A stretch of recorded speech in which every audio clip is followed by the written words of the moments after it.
propósito. Diga conmigo el propósito.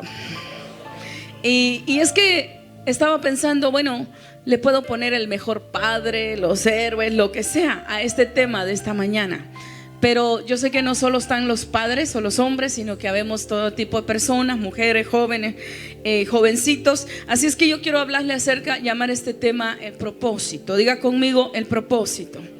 Todo lo que Dios hace, lo hace con un propósito. Voltea a ver a su hermano, a su hermana que está con usted o está al lado y dígale estas palabras: tú eres un propósito en este mundo. En la creación de Dios tú fuiste un propósito. Vamos, dígale: tú no eres una casualidad. Dígale al niño, a la niña, al joven, a la persona que está a su lado: tú eres un propósito. Cuando hablamos de propósito, hablamos de algo muy especial. O sea, ningún ser humano está acá en la tierra por casualidad. A veces nosotros pensamos que estamos en la tierra o nacimos porque fuimos el error de nuestros padres. Pero déjeme decirle, amado, amada, que nosotros no estamos acá por casualidad. Estamos porque Dios tiene un plan diseñado para nosotros. Dios tiene un plan. Desde el principio comienza la Biblia hablando y diciendo un versículo muy conocido. Y comienza diciendo: en el principio creó Dios. ¿Verdad? La creación de Dios, toda la creación de Dios tiene un principio, tiene un propósito. Pero cuando nosotros llegamos a la creación del hombre, el hombre no fue creado por casualidad. ¿Cuántos se sienten así? Agárrese la corbata. Los hombres no fueron creados por un error. Los hombres fueron creados por un propósito divino de Dios. Y es por eso que, mire, siempre hablamos desde este lugar y predicamos la palabra. Y siempre hablamos cuando vamos, por ejemplo, quiero que leamos, porque tengo que introducirme en lo que le quiero enseñar. Quiero que leamos Génesis capítulo 2, versículo 18. Y le voy a leer este versículo porque quiero introducirme en algo muy importante. Y dice: y dijo Jehová Dios: no es bueno que el hombre esté solo, le haré ayuda idónea. Qué amén tan aburrido. ¿O será que yo no oigo desde aquí? ¿Verdad? Entonces, pero la Biblia también dice, le voy a leer otro versículo para ver, Génesis 3:15, porque dice: y pondré enemistad entre ti y la mujer, y entre tu simiente y la simiente suya. Esta te herirá en la cabeza y tú le herirás en el calcañar. Este es uno de los versículos más conocidos y donde a veces nos enfocamos tanto para hablarle especialmente a la mujer, que la mujer mantiene una guerra con el reino de las tinieblas. Desde el principio de la creación de la humanidad y la caída que vino al mismo tiempo, la mujer tiene una guerra con el reino de las tinieblas. Entonces aquí nosotros encontramos donde Dios le dijo: vas a mantener una guerra constante con el reino de las tinieblas. Él te va a tratar de herir el calcañar, pero tú vas a estar lista para herirle la cabeza. Entonces, pero vean, denle un aplauso al Señor. Pero vean, entonces, cuando nosotros hablamos de esta escritura, nosotros nos quedamos enfocados en las mujeres, en las mujeres, en las mujeres y en las mujeres. Pero, escuche esto. Hoy nosotros celebramos, yo me tengo que ir introduciendo. Hoy celebramos el Día del Padre, como dije al principio. Y aunque este día no se celebra con la misma intensidad, usted no ve tanta locura como la gente se emociona con el Día de las Madres, ¿verdad? Pero no se celebra quizás. Y esto quizás sea debido a que algunos hombres han sido un mal ejemplo. O sea, no es que usted, pues, algunos que no vinieron, que no han cambiado, ¿verdad? Algunos hombres han sido un mal ejemplo de que es ser un padre verdadero. Eso no podemos negarlo. En el mundo existe este tipo de personas. Y quizás nosotros mismos tuvimos un tipo de padre así, ¿verdad? Que no fue el mejor ejemplo. Y cuando nosotros, entonces se generaliza y se cree que quizás los padres son le escribí aquí unas razones y me quiero introducir con esto, de lo que es ser un padre, y otros quizás por falta de expresar sus sentimientos. Muchos hombres no saben cómo expresar sus sentimientos, ¿verdad?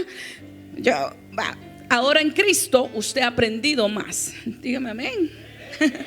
Pero si usted piensa cómo era su padre, la mayoría de nuestros padres, la mayoría, le voy a decir, yo no sé si usted tuvo un padre excepcional y súper bueno, ¿verdad? Pero la mayoría de nuestros padres lamentablemente no supieron expresarnos ese cariño, ese amor. Nos dieron palo y sí nos daban en que sea tortilla con sal, y estuvieron ahí, pero no tuvieron esa expresión de ser cariñosos. ¿Cuántos tuvieron un padre cariñoso acá? Gloria a Dios por usted, pero ¿verdad? Pues muy pocos amenes y algunos, ¿va? Entonces, por falta de expresar sus sentimientos, dan una impresión de que los padres son a veces fríos e indiferentes. ¿Cuántos les han dicho en su casa: eres papa sin sal? O sea, nosotros en Guatemala tenemos una expresión, son desabrido, pues. Aunque llevas el sustento a la casa, aunque tienes todo, no sabes expresar a veces tus emociones. Y a veces el hombre tiende a decir: yo estoy aquí, yo traigo el dinero, o yo sustento, yo todo. Pero a veces son tan fríos, y esto es lo que ha causado el mal concepto o la mala impresión de que los padres no están allí. Pero sí están. Dese un aplauso a usted mismo.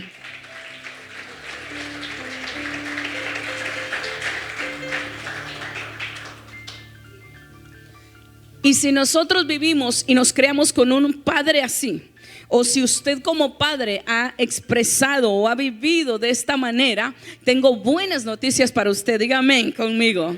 Hay oportunidad, porque al Cristo que nosotros le servimos es experto en enseñarnos de la manera correcta. Como he estado enseñando estos días atrás, Él nos ha dejado al Espíritu Santo, que nos guía a toda verdad y a toda justicia, y nos va a enseñar cómo hacerlo. Y uno de los problemas a veces que nos topamos con los hombres o con los padres es que a veces no tenemos, déjeme leerle lo que le escribí. Todos los padres, y aún los que aún no lo son todavía, Dios los ha creado, escuche, Dios los ha creado con la posibilidad de ser una influencia positiva. Levanten la mano todos los padres que están acá, o los hombres que un día se convertirán en padres, y diga conmigo: fui creado para ser una influencia positiva y transformadora. Que a veces tenemos mal concepto. Yo siempre en toda mi vida cristiana he defendido a los hombres. Me invitan a un café, ¿ok? He defendido a los hombres porque se habla tan mal de los hombres. Y a veces los hombres son, los hombres son seres humanos que también tienen sentimientos, solo que se hacen los duros.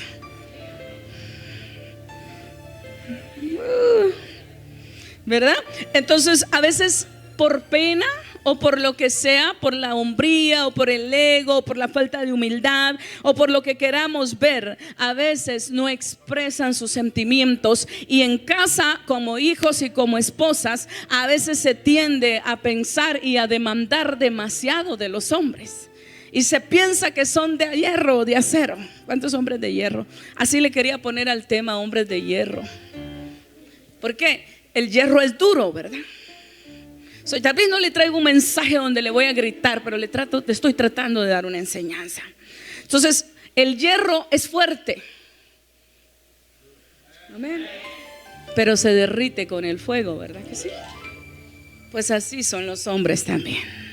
En medio de sus dificultades, de las crisis, de los problemas y circunstancias difíciles, diga conmigo: los hombres también lloran. Pero se hacen los fuertes, porque Dios les dio un don. Dios les dio una capacidad. Usted sabe que en la tierra lamentablemente se deshonra tanto a los hombres y se les critica y se les juzga y se hace muchas cosas. Pero en realidad ustedes hombres tienen sentimientos y tienen una relación muy cercana, puesto que la palabra del Señor nos enseña que a ustedes los puso como cabeza. Diga conmigo: hombre, soy cabeza. ¿Cuántos hombres son acá? ¿Cuántos pueden decir un gloria a Dios? Dios los puso a ustedes como cabeza. Y el ser cabeza, es más, cuando usted va a la palabra de Dios ahí por Efesios, dice la palabra de Dios que Cristo es la cabeza del hombre y el hombre es la cabeza de la mujer. Y por favor no me malinterprete, porque no estoy hablando en machismo, porque tampoco creo, ¿verdad? El ser cabeza no tiene que ver con machismo ni con ego. El ser cabeza tiene que ser con protección. Y cuánta necesidad tenemos hoy de que los hombres tomen su lugar que Dios les dio. Hombres fueron creados con un propósito. Dios les dio ese don de ser padres. Y como dije hace un momento, a veces el mal ejemplo de algunos ha dañado la imagen de lo que debe de ser un verdadero padre. Los hombres los padres se enfrentan una batalla tan fuerte con el reino de las tinieblas.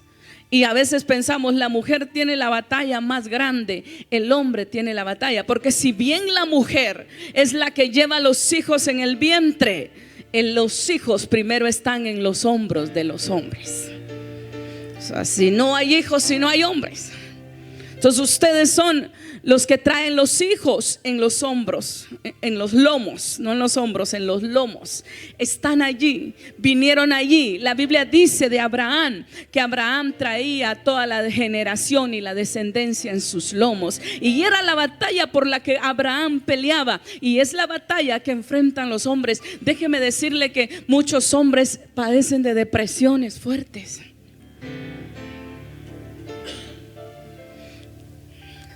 Toque fuerte ese piano, porque no los vengo a juzgar, solo les vengo a decir que ustedes son muy importantes. Y nuestra iglesia, usted sabe, muchas iglesias están puras llenas de mujeres, pero algo que Dios nos ha regalado aquí, que yo le agradezco mucho al Señor, es que en esta iglesia hay hombres guerreros, hay hombres que danzan, hay hombres que se humillan, hay hombres que caen postrados ante la presencia de Dios. Hay hombres de valor, porque quien es un verdadero hombre es el hombre que sabe buscar a Dios. No los vengo a regañar este día, les vengo a enseñar. Y que ustedes entiendan que también enfrentan una batalla muy fuerte, pero en medio de la circunstancia de ser hombres, les cuesta más buscar ayuda, les cuesta más aceptar sus debilidades. Entonces el enemigo por ahí se aprovecha. Los hombres lloran en silencio, se deprimen en silencio y enfrentan una batalla muy fuerte. Y a veces nosotros no podemos entender, como mujeres o como hijos, nos cuesta ver más allá de las batallas que hay. Así que si nosotros cambiamos el concepto, el mensaje no es solo para los hombres, es para las mujeres, porque Dios quiere levantar mujeres que sepan pararse a la brecha. Porque el primer versículo que leímos de Génesis 2:18 dice que Dios dijo: no es bueno que el hombre esté solo, le haya una ayuda idónea. Y la ayuda idónea no es solo para cocinar, no es solo para que te sirva. La ayuda idónea es para que te levante, es para que ore por ti. Una de las mayores cosas que yo extraño mucho de cuando estuve casada, que tuve un esposo y para mí era el padre de la casa, ¿verdad? Una de las cosas que extraño es que ahora no tengo por quién orar en específico. Yo, desde que yo conocí a él, yo oré por él. Él predicaba, yo oraba. Él estaba enfermo, yo oraba. A ver, mujeres, díganme un amén, por favor. Y yo me encantaba hacer ese papel porque entendía, y como empecé diciendo al principio, no solamente significa que si tienes hijos en casa o si te casaste con una persona ya mayor y ya no tienes hijos en común, pero siempre sigue siendo el hombre o el padre de la casa. Aleluya.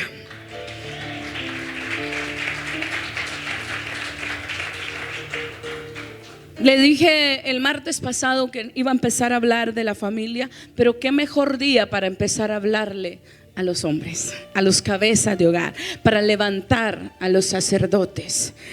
Ustedes son llamados a ser sacerdotes, a levantar su casa, a ministrar en su casa, pero también están viviendo bajo ataque. ¿Cuántos hombres han sufrido ataques?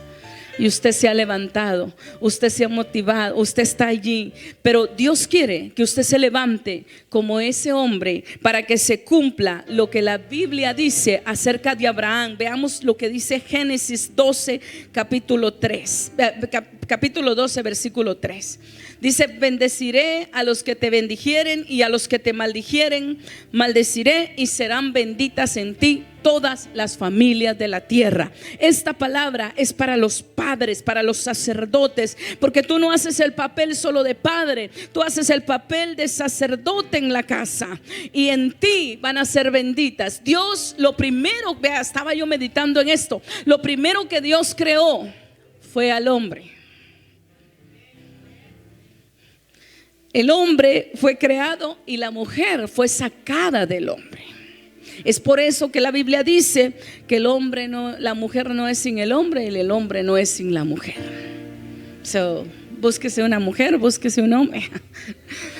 Dice que Dios creó al hombre y estableció el orden de la familia, y todos nacimos de allí, del primer hombre que fue creado. De ahí todos provenimos. Claro, Dios sacó a la mujer de la costilla del hombre y vino a ser un complemento. Por eso llamé este tema el propósito de Dios. El propósito de Dios para los padres es que demos herencia, que enseñemos, que levantemos. Y cuando nosotros hablamos de herencia, no solo hablamos de herencia material, sino hablamos de una herencia espiritual, que les enseñemos la fe. A través de la palabra de Dios nosotros aprendemos que los padres son llamados a traer herencia espiritual y material, si es posible. No podemos exigirle material, pero sí podemos esforzarnos también, ¿verdad? Para darles herencia material. Amados, quiero que leamos Hechos capítulo 3, versículo 25 también. Le estoy leyendo bastantes versículos porque quiero llevarlo a un punto. Dice: vosotros sois los hijos de los profetas y del pacto que Dios hizo con nuestros padres, diciendo: a Abraham en tu simiente serán benditas todas las familias de la tierra. Hombres de Dios, hombres que están acá, en ustedes. Discúlpeme, pero le tengo que cargar a usted, porque entonces cambiaríamos el concepto de la palabra de Dios. En ustedes van a ser benditas las familias. Nosotros somos, o los padres son, las personas que traen la simiente para traer bendición a la familia. Y quiero regresarme un poquito a lo que le dije anteriormente. Nosotros tenemos un mal concepto a veces de lo que es ser un padre, porque vivimos así. Pensaba en esto. Yo tengo un papá que no, bueno, a veces sí hablo de él. Tengo un papá, y nosotros, cuando Dios nos ha dado un papá, como padres o como hijos, bueno, aquí hay padres, hay hijos, ¿verdad? Todos somos hijos. Diga conmigo: todos somos hijos. Y aquí es donde entra el mensaje para todos, ¿verdad? O sea, a veces nuestros padres, nosotros no debemos de honrarlos, no debemos de amarlos, no debemos de tenerlos en buen concepto porque fueron los mejores padres, sino porque son nuestros padres. Yo he vivido situaciones tan difíciles con mi papá que por un momento sentí que no quería volverle a hablar en la vida. Si Dios no estuviera en mi corazón, dije: jamás le vuelvo a hablar. Pero no se lo voy a contar porque no lo vengo a deshonrar. Pero he aprendido a honrarlo porque Él es mi padre, porque Él es mi papá, no porque sea el mejor papá. Una de las cosas importantes que Dios dice que va a restaurar en este tiempo es el espíritu de Elías. Va a venir a restaurar la relación de los padres contra los hijos, porque hay una guerra, amados, y esa misma guerra es la que impide que nosotros tengamos esa comunión directa con nuestro Padre Celestial. No podemos decir que tenemos una buena relación con nuestro Padre Celestial si tenemos mala relación con los padres naturales. Y como dije, muchos padres no se lo merecen ni que les habláramos. ¿Cuántos dirían sí, yo al mío? Porque no fueron los mejores padres. Y todavía no siguen siendo los mejores padres. Les repito, como testimonio, yo por un momento sentí que mi papá no le podía hablar.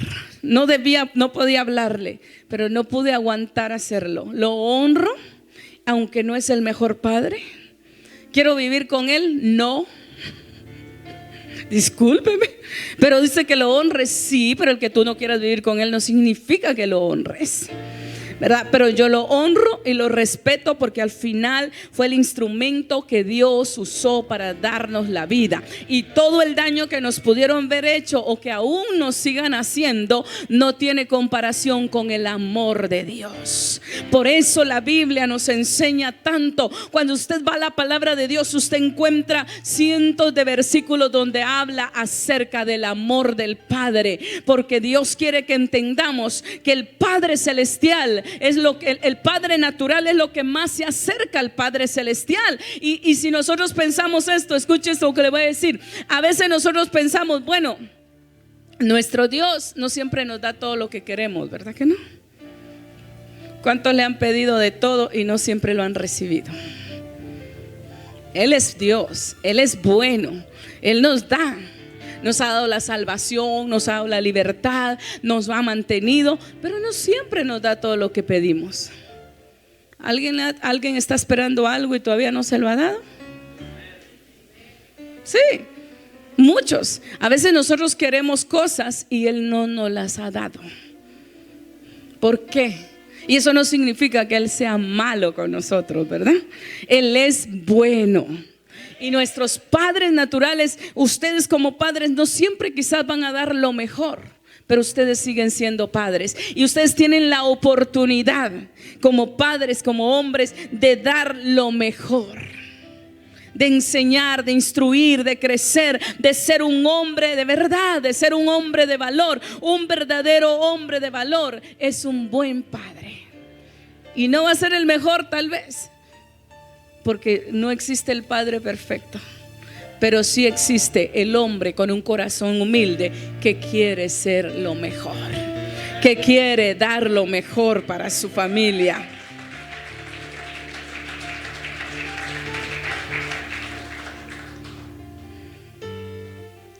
Le decía hace un momento que hay una batalla en los hombres.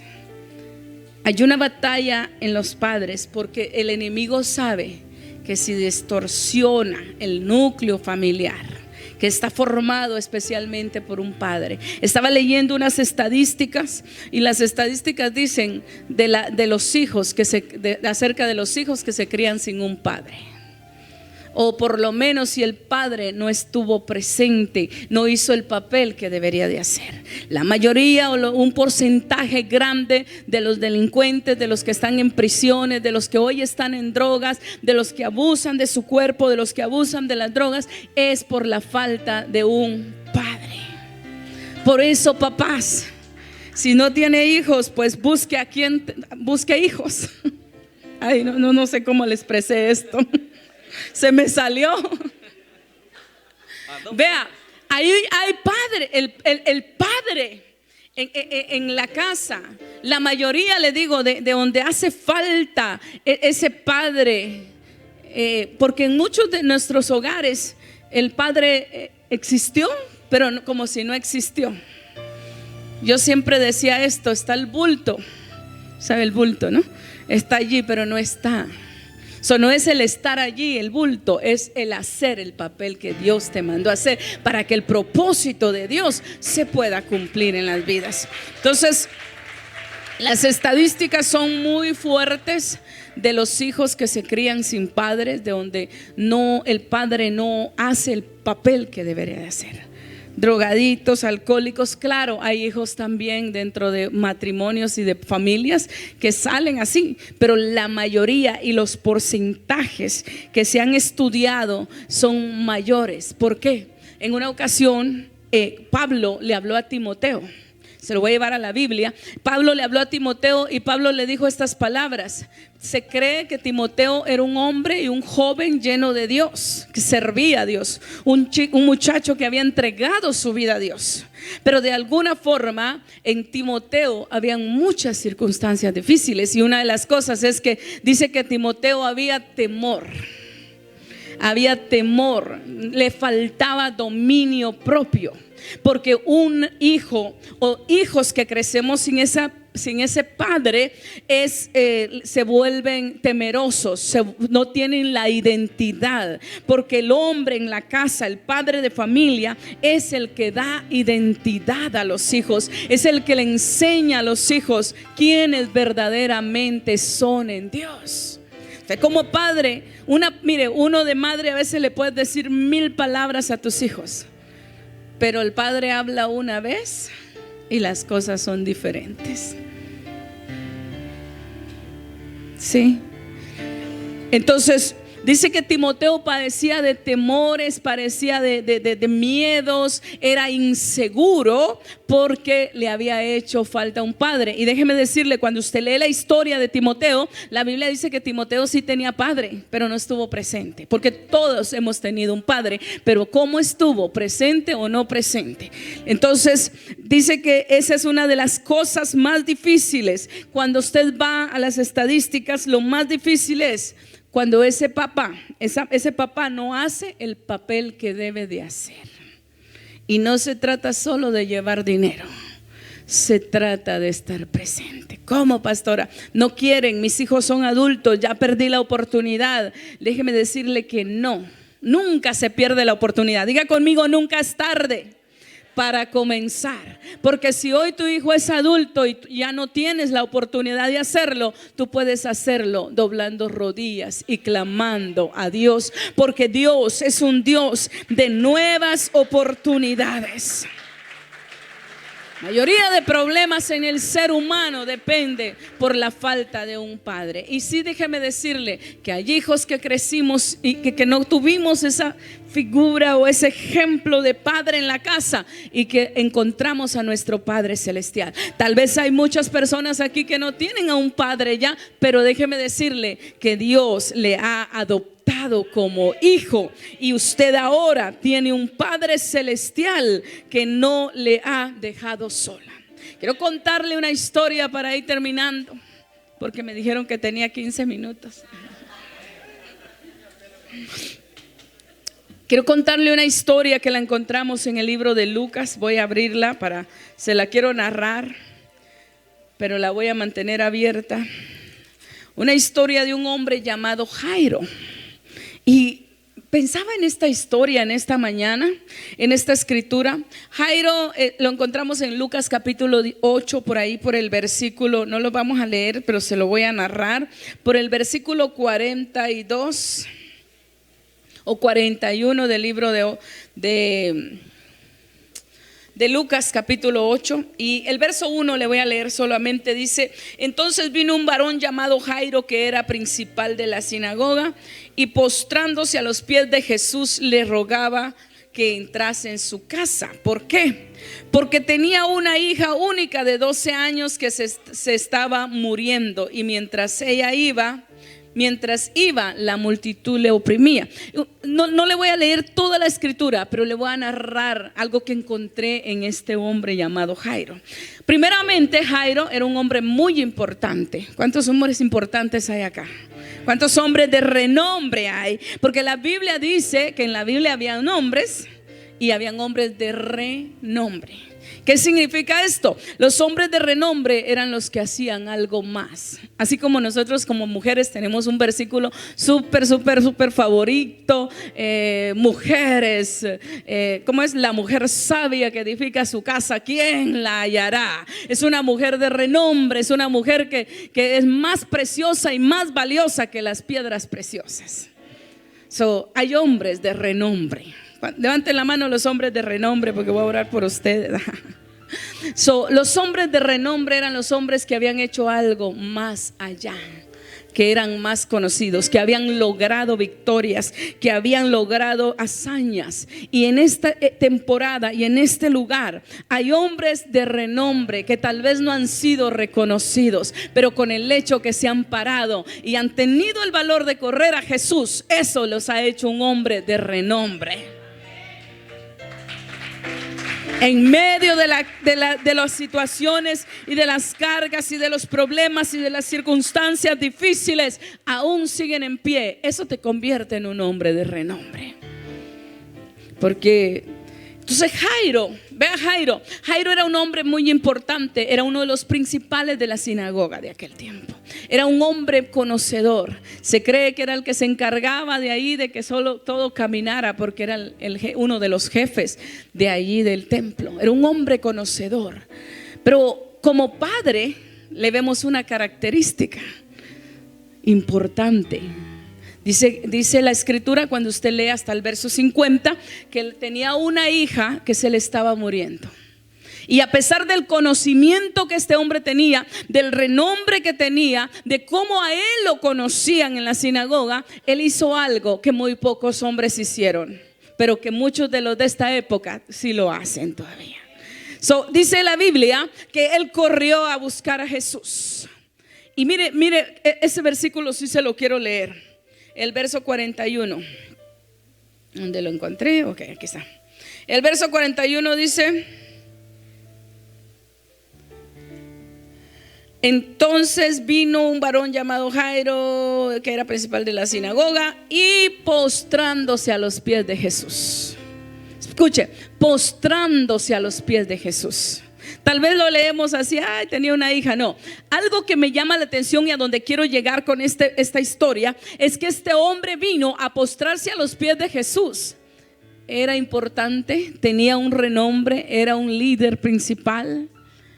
Él no se escondió. Ustedes se acuerdan que siempre yo hablo mucho acerca de una historia que está en Juan capítulo 3, cuando un hombre llamado Nicodemo va a Jesús de noche, de escondidas. Él también era importante y principal de la sinagoga, pero dice que este hombre va a Jesús de noche y va a preguntarle, pero Jairo va de día. Y Jairo va en medio de toda la multitud. Jairo no se escondió. Un hombre, un padre, un verdadero hombre va a correr por su casa, a postrarse a los pies de Jesús. No va a dejar que su casa se pierda. No se va a dar por vencido. Miren, la hija de Jairo se estaba muriendo, señores. Y Jairo dijo, ¿qué van a decir de mí si soy un principal de la sinagoga? Pero a él no le importó. Dice que en medio de la multitud él vino y se postró en medio de toda la gente. ¿Usted se imagina cómo lo miró la gente? Mira ese. Eso se llama un padre. Ya dejó de ser el hombre de Dios. Porque mire, hay una diferencia de servirle a Dios, de ser un hombre de Dios. Hay muchos hombres de Dios que descuidan su casa y que no tienen el valor, no hacen el papel de verdadero padre. Entonces, la Biblia dice que si nosotros nos salvamos como padres y nuestros hijos se pierden, ¿qué cuentas vamos a entregar? Entonces, este hombre dejó lo que tenía, dejó lo que iban a decir, dejó todo y corrió a los pies de Jesús. En medio de la multitud apretaba a Jesús, la multitud oprimía, había una gran multitud. Y mira, número 2, una cosa importante que encuentro en Jairo también. Primero, no tuvo pena para ir a Jesús. Y no lo hizo como sacerdote, no lo hizo como jefe de la sinagoga, lo hizo como padre. ¿Cuántos padres corren a Jesús así? ¿Cuántos padres, en vez de frustrarse y darse por vencido por la situación de Jesús, corren, por la situación de sus hijos, perdón, corren a Jesús? Algo que me llama la atención, oigan papás, aprendan esto por favor. Cuando la cosa se pone dura, no te frustres, corre. No importa quién te mira, no importa lo que la gente diga, deja tu reputación por un lado, corre a postrarte a Jesús. Lo tenemos que hacer. Yo lo he aprendido en mi papel de mamá y papá. Cuando la cosa está tan dura, digo, no queda otra. Hay que correr a los pies de Jesús. Hay que correr a tirarte a los pies de Jesús. Siempre como padre, cuando tú llegas a los pies de Jesús, jamás Jesús te va a negar la respuesta y el milagro. Este hombre corrió a los pies de Jesús y le dijo: mi hija se está muriendo, por favor ven a mi casa. ¿Cuántos papás? Mire, si hubieran hombres, más hombres o más padres como Jairo, habrían menos jóvenes en las prisiones, habrían menos jóvenes en la calle. Su hija se estaba muriendo. Y lo más tremendo del pasaje, cuando usted sigue leyendo, es que dice que mientras Jesús le dijo: está bien, yo voy, pero la multitud lo detenía. Había milagros que estaban sucediendo. Había tanta gente en medio de que Jesús va camino a la casa de Jairo para sanar a su hija. Una mujer ahí con flujo de sangre se le atraviesa y lo entretiene. Se imagina Jairo, qué desesperado, entreteniendo a Jesús, si ya iba para salvar a su hija. Y de repente dice la Biblia, dice ahí donde, si usted sigue leyendo, que viene uno de la casa de Jairo y le dice: no molestes más al maestro, porque ya se murió tu hija. Y Jairo no dijo nada. Jairo siguió creciendo. ¿Dónde están creyendo? ¿Dónde están esos hombres y esas mujeres de fe? Que aunque parezca que tus hijos están perdidos, aunque parezca que tus hijos están muertos, aunque parezca que el diablo los está arrastrando en sus garras, tú te levantas y sigues creyendo. No te das por vencida, porque mientras tú vienes a Jesús, Él siempre tiene una respuesta. Vea, dice que Jairo no dijo nada. Vamos a leer mejor el pasaje. El verso 3 dice: pero una mujer, o que vamos a pasar eso, se acercó por detrás, o que quiero ir a donde comienza de Jairo. Entonces, el verso 46, 7, no, 49, ¿verdad? Ayúdeme ahí, vamos a ver. Y hablando, y estaba hablando aún cuando vino uno de la casa principal de la sinagoga, vino uno de la casa del principal de la sinagoga a decirle: tu hija ha muerto, no molestes más al maestro. Oyéndolo, Jesús respondió: no temas, cree solamente y será salva. Entró en la casa y no dejó entrar a nadie consigo, sino a Pedro, a Jacobo, a Juan y al padre y a la madre de la niña. Y lloraban todos y hacían lamentación por ella. Pero él dijo: no lloréis, no está muerta, sino que duerme. Se burlaban de él, sabiendo que estaba muerta, mas él tomándola de la mano, que aquí habla ya de Jesús. Pero yo quiero que miremos, porque estamos hablando del corazón de un padre, ¿verdad? Dijo: está muerta, pero no te preocupes, yo voy. Lázaro tuvo la paciencia, la fe, y esperó que Jesús caminara con él. Creyó que entrara a la casa y creyó que la levantaba. Padre de familia, no te des por vencido. Tú tienes un propósito en el plan divino de Dios, y tu oración, tu petición. No sé si usted recuerda otro pasaje muy importante, no se lo vamos a leer. Un pasaje que dice que había un padre que tenía un hijo que era atormentado por un demonio. Y ese demonio era un demonio de epilepsia. Y Jesús está en el monte orando, y los discípulos bajan del monte y están: fuera demonio, fuera, y nada que lo sacaban. Y Jesús baja, y entonces el padre dice, corre a Jesús y le dice, mira, mi hijo está atormentado, a veces lo tira al agua, a veces lo tira al fuego. Y dice, tus discípulos no han podido hacer nada. Y Jesús sana. Y usted puede encontrar padres, porque siempre hemos predicado de las madres, ¿va? Hace unos días yo predicaba un mensaje por allá en San Francisco acerca del valor que tiene la oración de una mujer, de una madre. Pero hoy, estudiando esto, descubrí lo que ustedes hombres como padres pueden hacer. No está perdido todo. Hay esperanza. La hija de Jairo estaba muerta, pero Jesús la salvó. El hijo de este hombre que no aparece su nombre, estaba endemoniado y Jesús lo liberó. La petición, cuando un hombre, un padre viene a Jesús, hace la diferencia. Padre que estás aquí, si tienes hijos que no conocen al Señor, si tienen hijos que están perdidos, y madres que hacen el papel de un padre, que tal vez no tenemos un hombre que venga y pelee y se presente como el sacerdote o como el padre delante de Dios, como mujeres solas lo podemos hacer. Y Dios nunca va a botar a tierra el clamor o la petición de un hombre, de un padre de familia que viene a buscar respuestas ante Jesús. Y yo quiero terminar acá, porque en los próximos domingos vamos a estar hablando más, vamos a hablar de la familia. Quiero terminar acá, quiero pedir que se pongan de pie.